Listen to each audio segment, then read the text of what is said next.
afternoon and welcome to Migraine at School.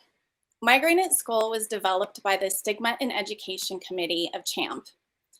In partnership with coalition participants, the committee has gathered the best resources and information for students, parents, and educators to ensure that all kids with headache diseases are given the best opportunity to excel in school.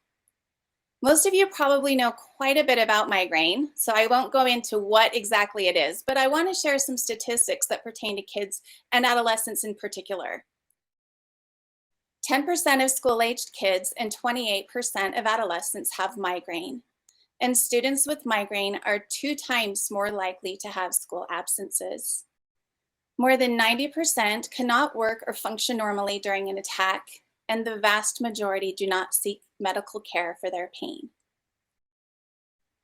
Did you know that migraine can present differently in children?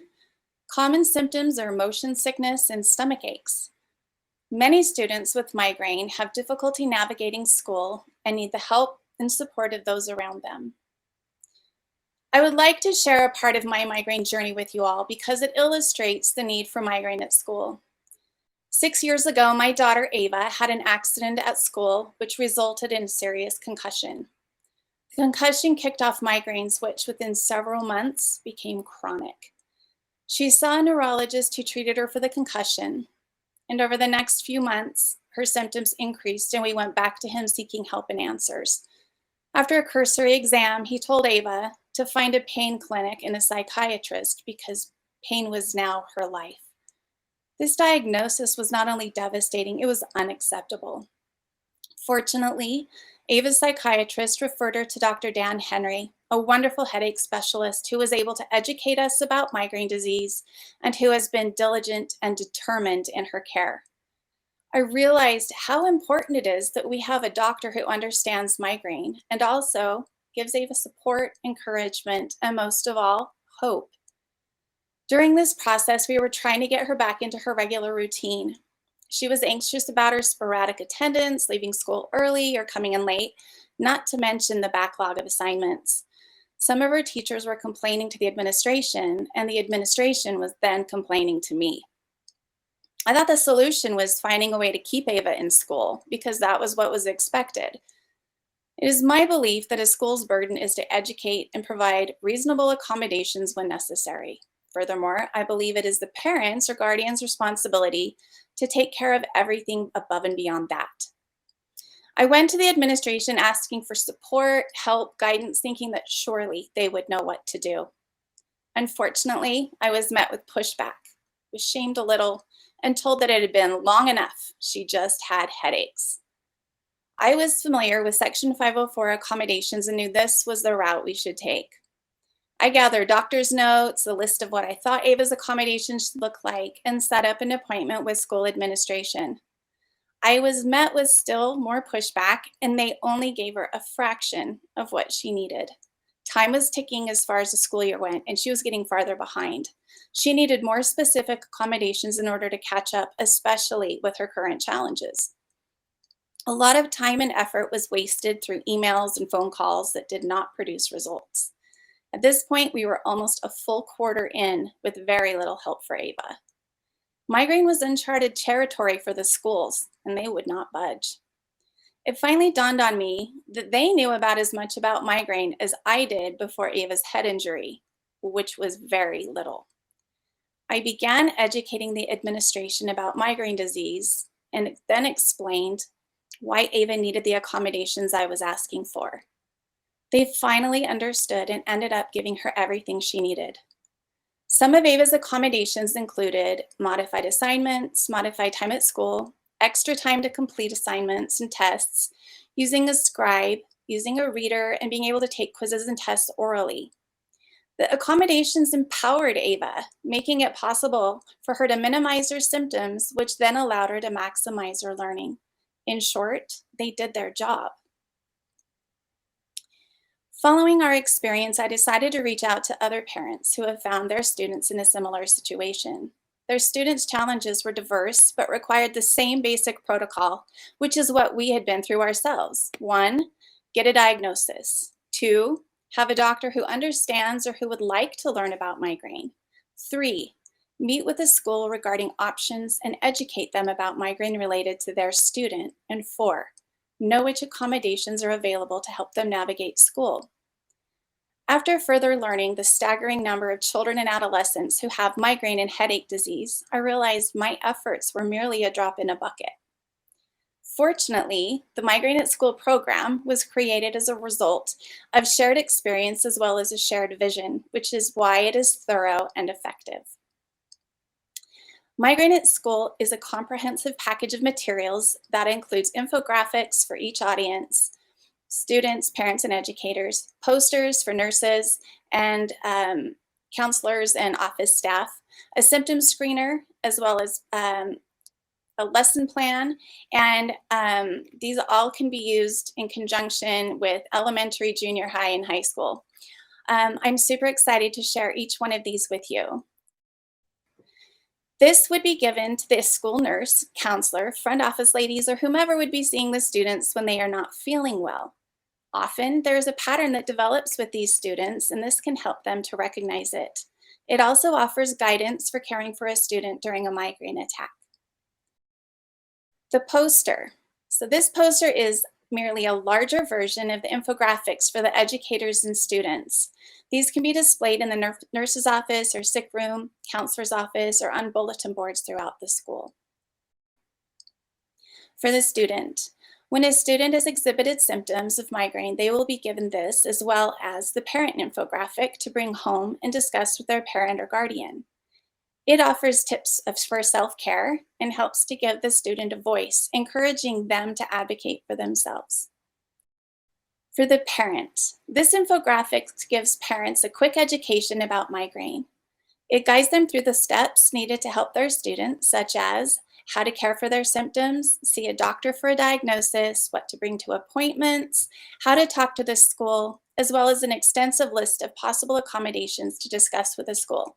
That one's my favorite because as a parent who didn't really know migraine and was desperate to help my child, it really helped point me in the right direction. Just looking at all of these things are exactly what parents need. The symptom screener, like hearing and vision screens, this will be protocol in elementary school and also whenever migraine symptoms are suspected in junior and senior high students. What to do for kids who screen yes. So this will be sent home with the student after a positive screen for migraine. It guides the parent or guardian on the next steps to take. It explains the need to learn what migraine and other headache diseases look like. It helps them take a closer look at the impact of their child's symptoms and suggests discussing them with their healthcare provider to decide if help is needed to manage their child's headache, pain, and symptoms. The lesson plan. This was developed by a team of educational advisors to be taught in middle school and high school health classes, which is really great because this can help students recognize it in each other. It helps reduce the stigma, and it's educating at the same time. Each of these pieces are wonderful tools for their specific audience, but when used together, they make all the difference. All of this information, as well as additional resources, can be found at the Migraine at School website, migraineatschool.org. This is a collection of the best resources for students, parents, and educators. The website offers information about migraine disease, resources and articles, links to support groups for students and parents, suggestions for apps to help manage migraine, downloadable documents to bring to doctor's appointments in school. 3 infographics are on there: the screen, the kids who screen yes, the lesson plan, and more. Why this matters? It's the children. Catching migraine symptoms early and knowing what to look for is essential in helping students who need help navigating school. It can also be the difference in whether or not their migraine becomes chronic. Some of you might be thinking that, yes, this is an amazing program. Yes, this will help children and adolescents, but can it help college-age students? Yes, it can be applied to them as well.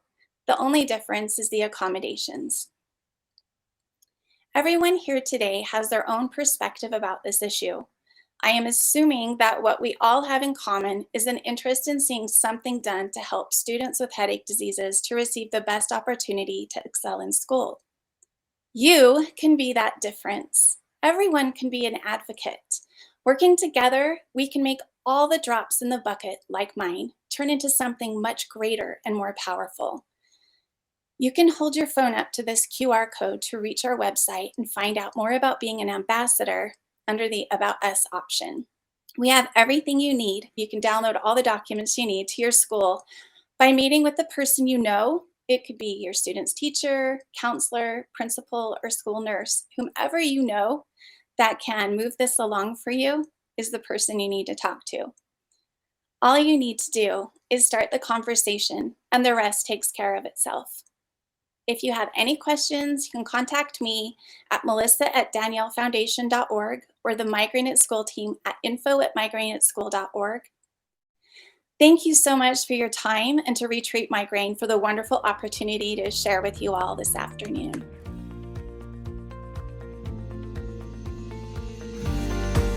Hi everyone, my name is Dominik, and I'd like to talk to you about Migraine University today.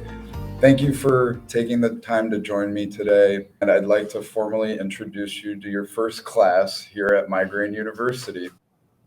So what is Migraine University? It is our grassroots initiative aimed at college students, focusing on spreading awareness, spreading information, and kind of giving college students the resources to better navigate their college experiences while dealing with headache and migraine.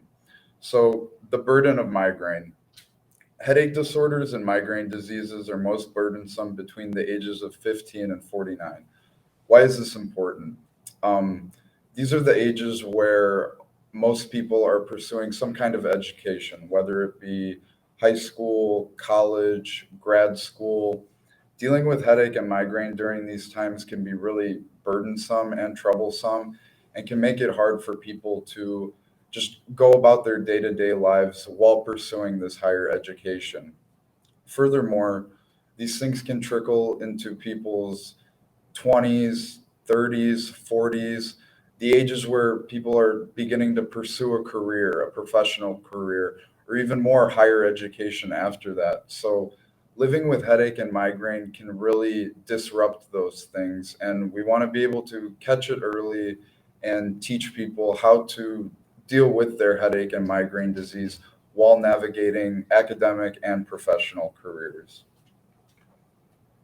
So, who's our target demographic for Migraine University? Well, obviously, as the name suggests, we're targeting university students ages 18 to 25, where people are pursuing undergrad and graduate degrees. And this is an often overlooked demographic in the migraine community. You know, college students often go overlooked because they're still kids. They're 18-year-olds, they're 21-year-olds. They can deal with these things on their own, and we really want to make it a point to highlight this demographic and kind of show that they're going through these things as well. Um, and I don't have to be the one to tell you that college students go through a whole list of things just by being in college. You know, stressful course loads, um, staying up late, studying for that exam, cramming for midterms, cafeteria diets, which I don't even want to get into. All these things can make migraine and headache disease a lot worse. And social experiences, being on campus with so many other people, parties, drinking, all those things can make headache and migraine a lot worse and hard to deal with. So we want to be able to provide students with those resources where they can kind of juggle all those things together while still having a handle on their headache and migraine disease.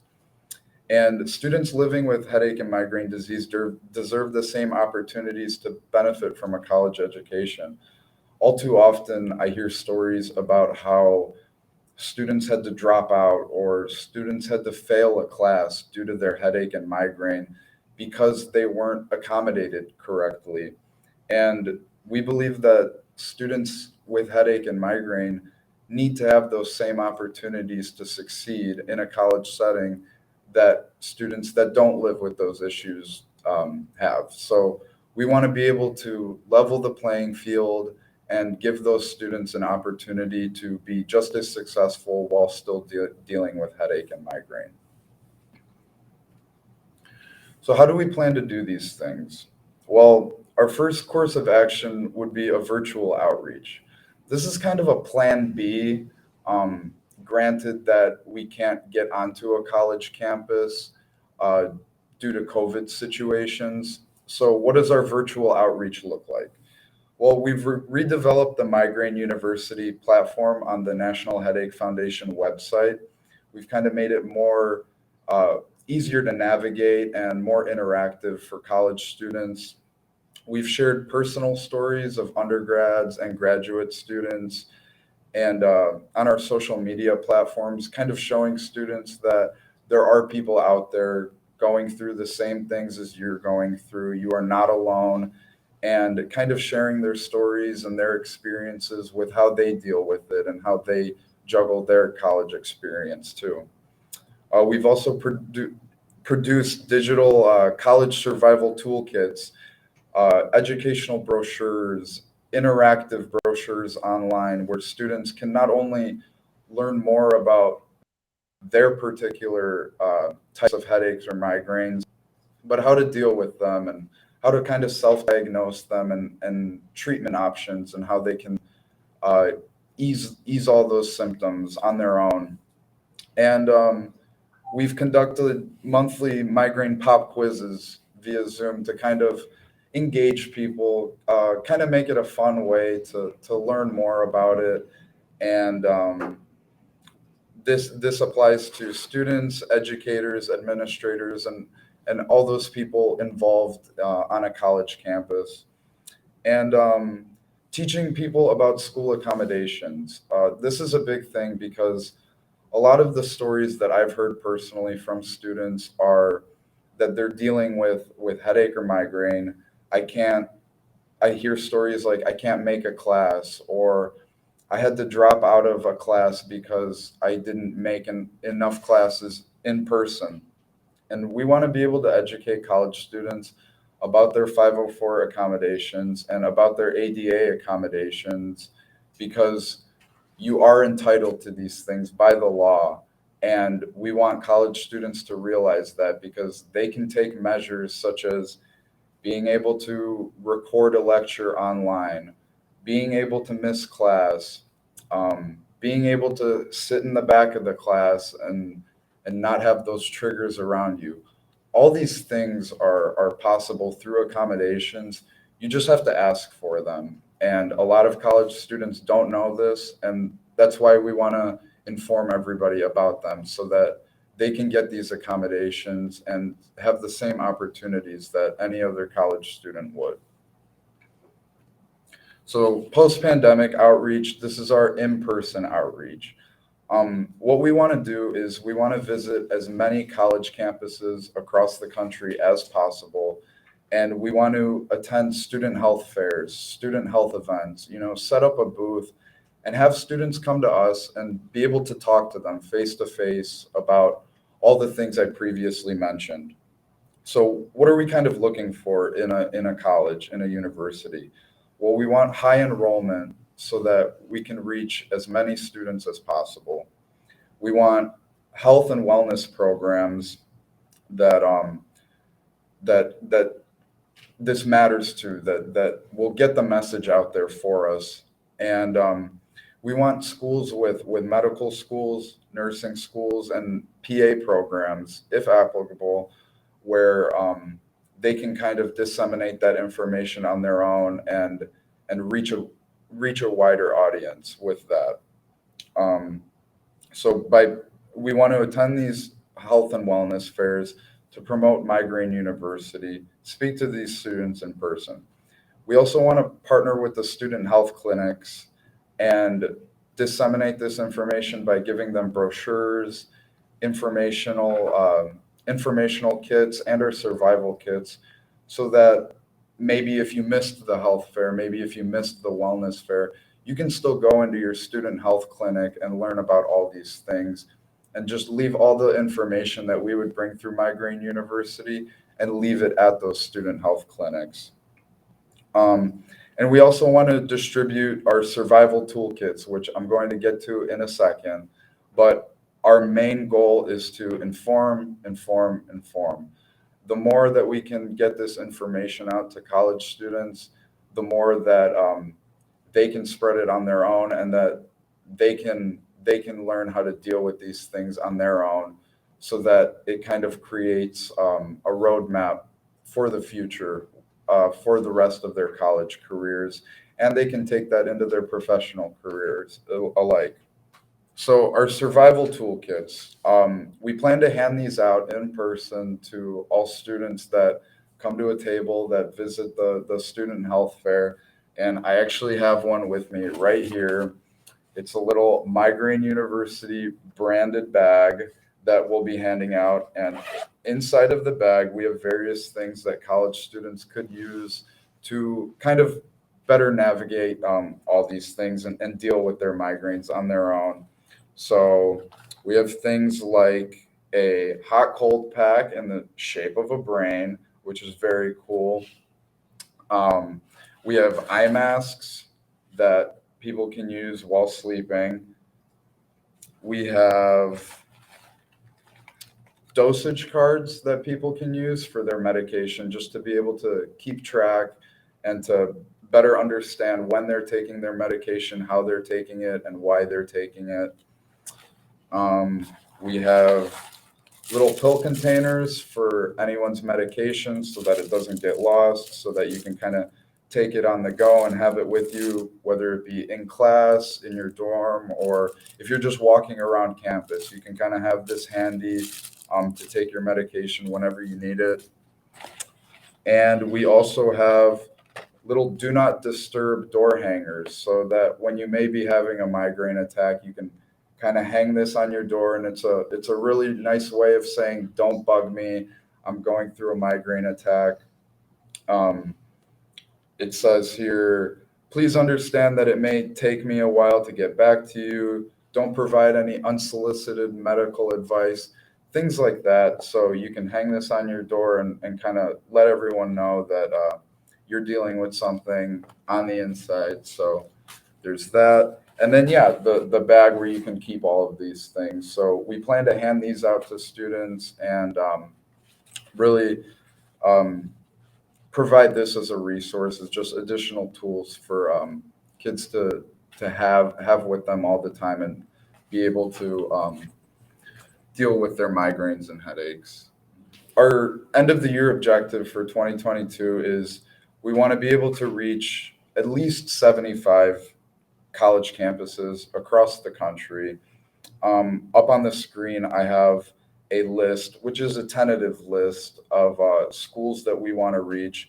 Again, that list is tentative due to different school situations on COVID and things like that, and in-person gatherings. But maybe if you look at that list, you may see your alma mater or the school you may be currently attending.